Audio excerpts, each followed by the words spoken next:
Hello, class. Welcome to week 2.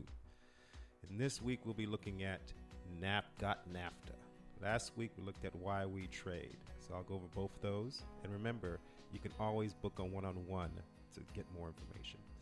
So last week, the overarching concepts were absolute and comparative advantage. Absolute came from Adam Smith's work, The Wealth of Nations.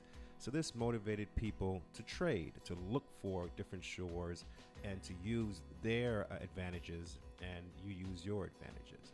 David Ricardo advanced this concept by bringing in the notion of comparative advantage. So you didn't have to have absolute dominance over one product or endowment, but if there was enough efficiency over the other, then it would work.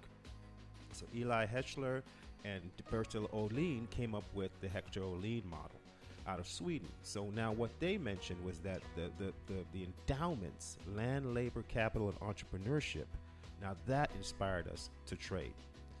So trade is something that's part of the human experience. We've been studying it, we've been putting in laws, and it's not going to end anytime soon. As we know, China and America are the two largest trading countries. This graph has a nice illustration of it. So this week, we'll be looking at GOT NAFTA, Regional Economic Integration. Okay, so this is the trade blocs and the European unions.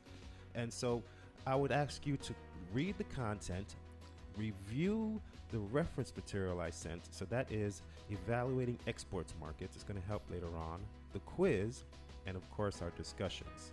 Get those discussions in early. Now, there are levels to regional integration. We'll be looking at Europe primarily as they have well documented their movement from a common market to an economic market. So now, here are the levels: free trade, customs union, common market, economic union, and political union. America is kind of like a political union. And so now when we look at trade blocks and regional trade, you'll see that all countries kind of manage this. Europe has the most.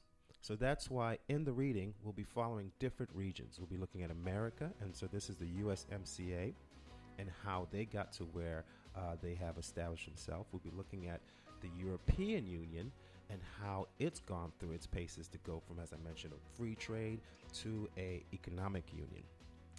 And then lastly, we'll be looking at APEC. So this is the Asian example of a regional economic integration bloc.